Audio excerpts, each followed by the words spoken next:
नमस्कार। World news में आज की सबसे बड़ी खबर, हिंदुस्तान के प्रधानमंत्री के अमेरिकी दौरे की। अमेरिका के राष्ट्रपति ने मोदी को किया नजरअंदाज। प्रवासी भारतीयों के साथ पीएम मोदी की मुलाकात। प्रवासी भारतीयों से कहा अमेरिका के विकास में दे योगदान। और फिलिस्तीन के राष्ट्रपति के साथ प्रधानमंत्री मोदी की मुलाकात। लेकिन आगे बढ़ने से पहले देखते हैं हेडलाइंस। श्रीलंका के नए राष्ट्रपति बने अनुरा दिसानायके। राष्ट्रपति सचिवालय में अनुरा ने ली शपथ। हिजबुल्लाह ने किया इजरायल पर जोरदार पलटवार। और चलते चलते देखेंगे स्पेस में फंसी सुनीता विलियम्स की वापसी की तारीख। अब विस्तार से बात आज की बड़ी खबर की। हिंदुस्तान के प्रधानमंत्री नरेंद्र मोदी अमेरिका के दौरे पर हैं। डेलवेयर के क्वाड समिट के बाद न्यूयॉर्क में उन्होंने प्रवासी भारतीयों के सम्मेलन में हिस्सा लिया।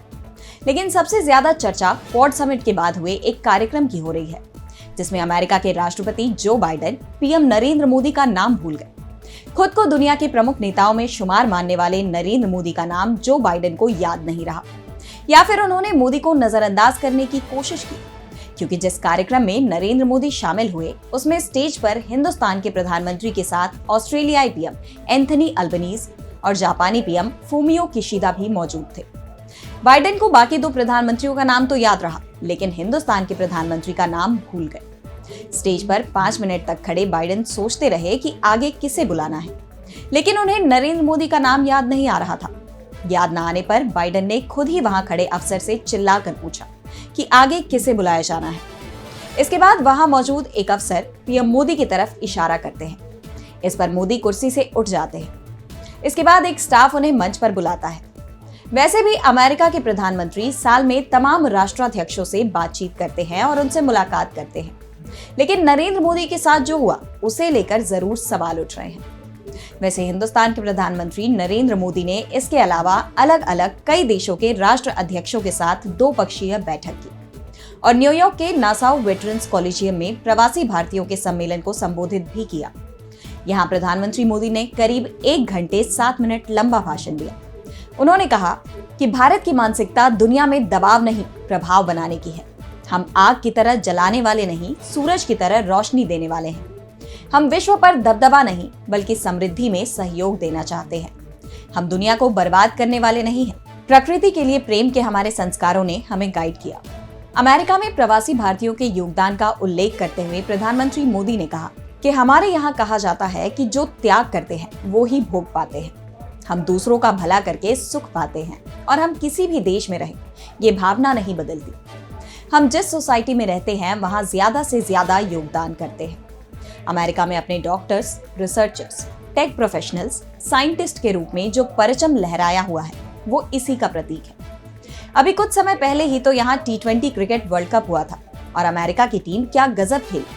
उस टीम में यहाँ रह रहे भारतीयों का जो योगदान था उसे भी दुनिया ने देखा है। प्रवासी भारतीयों के सम्मेलन के अलावा मोदी ने फिलिस्तीन के राष्ट्रपति महमूद अब्बास के साथ भी बैठक की। उन्होंने फिलिस्तीन और इजरायल के बीच चल रही लड़ाई पर चिंता जताई। फिलिस्तीन को हिंदुस्तान का समर्थन दोहराते हुए मोदी ने युद्ध विराम, बंधकों की रिहाई और बातचीत और कूटनीति के रास्ते पर लौटने का आह्वान किया। पीएम मोदी ने जोर देकर कहा कि केवल 2 देश ही समाधान के जरिए क्षेत्र में स्थायी शांति और स्थिरता प्रदान कर सकते हैं। भारत फिलिस्तीन को मान्यता देने वाले पहले देशों में से एक था। उन्होंने संयुक्त राष्ट्र की फिलिस्तीन सदस्यता के लिए भारत के निरंतर समर्थन की बात कही। अब बात श्रीलंका की। श्रीलंका में चुनाव जीतने के बाद अनुरा दिसानायके ने राष्ट्रपति पद की शपथ ली। शपथ ग्रहण समारोह कोलंबो में राष्ट्रपति सचिवालय में हुआ। श्रीलंका में ये पहली बार है जब राष्ट्रपति चुनाव के नतीजे दूसरी बार गिनती में साफ हुए, क्योंकि पहले दौर की गिनती में किसी भी प्रत्याशी को 50% वोट नहीं मिले थे। पहले राउंड की गिनती में अनुरा कुमारा दिसानायके को 42.31% वोट मिले थे, जबकि साजिद प्रेमदासा को 72.76% वोट मिले थे। इसके साथ ही वो दूसरे स्थान पर रहे। ऐसे में टॉप 2 उम्मीदवारों के बीच दूसरे चरण की वोटिंग की गिनती कराई गई, जिसमें नेशनल पीपुल्स पावर NPP के अनुरा कुमारा दिसानायके और समागी जन बाला वेगया SJB के साजिद प्रेमदासा के बीच मुकाबला हुआ और इसमें अनुरा दिसानायके को जीत मिली।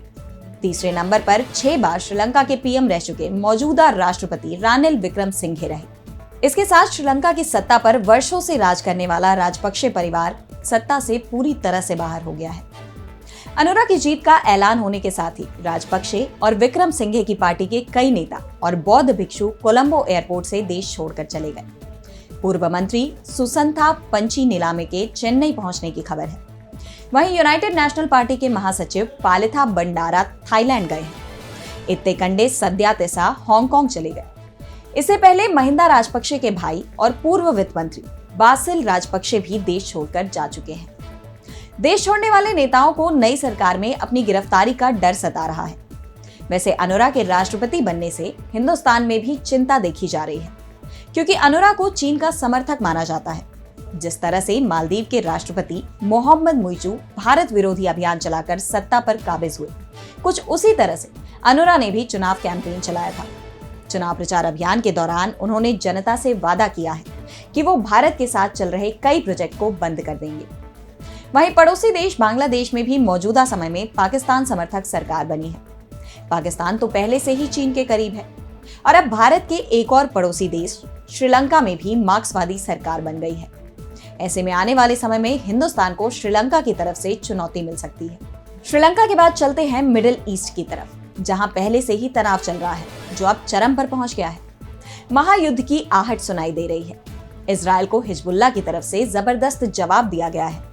हिजबुल्लाह ने इजरायल के उत्तरी इलाकों में जोरदार हमला बोला है। रिपोर्ट के मुताबिक 100 से अधिक रॉकेट दागे गए, जिनमें रमत डेविड एयरपोर्ट भी शामिल है।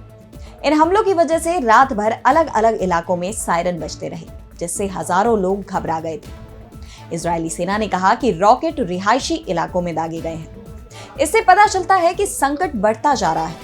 हमले की वजह से कई इमारतें क्षतिग्रस्त हो गई और कारों में आग लग गई।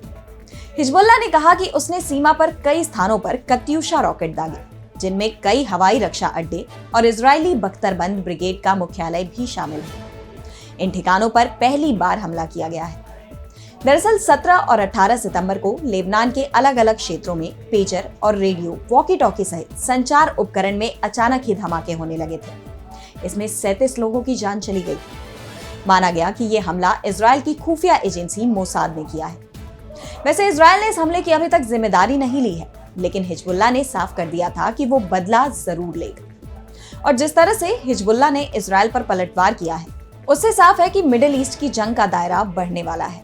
चलते चलते देखते हैं स्पेस स्टेशन में फंसी सुनीता विलियम्स पर आई बड़ी खबर की। नासा के 2 एस्ट्रोनॉट्स सुनीता विलियम्स और बुच विल्मोर जून से ही अंतरिक्ष में फंसे हुए हैं। उनकी वापसी की कोशिशें अभी तक सफल नहीं हो पाई थी, लेकिन अब इसे लेकर बड़ा अपडेट सामने आ रहा है।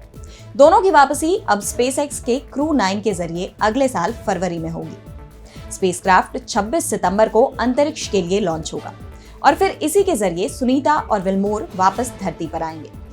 इस क्रू 9 के साथ जाने वाले एस्ट्रोनॉट निक हेग और रॉसकॉस्मोस कॉस्मोनॉट अलेक्जेंडर गुर्बुनोव फ्लोरिडा में नासा के केनेडी स्पेस सेंटर में पहुंच गए हैं। बता दें कि हेग और गुर्बुनोव कमांडर और मिशन एक्सपर्ट के रूप में अंतरराष्ट्रीय अंतरिक्ष स्टेशन के लिए उड़ान भरेंगे। ये स्पेसएक्स फॉल्कॉन 9 रॉकेट और ड्रैगन अंतरिक्ष यान पर सवार 2 चालक दल के सदस्यों की उड़ान का हिस्सा होगा। इस क्रू 9 की लॉन्चिंग के लिए 26 सितंबर भारतीय समयानुसार 11:35 बजे का समय रखा गया है। वहीं 27 और 28 सितंबर की तारीख को बैकअप के लिए तैयार रखा गया है। बता दें कि जून के पहले हफ्ते में सुनीता और विल्मोर बोइंग स्टारलाइनर के जरिए अंतरिक्ष में पहुंचे थे। ये मिशन हफ्ते भर का होना था, लेकिन स्पेसक्राफ्ट में दिक्कत आने की वजह से उसे बिना एस्ट्रोनॉट्स के ही वापस धरती पर लाना पड़ा। तो आज वर्ल्ड न्यूज में इतना ही। मुझे दीजिए इजाजत। नमस्कार।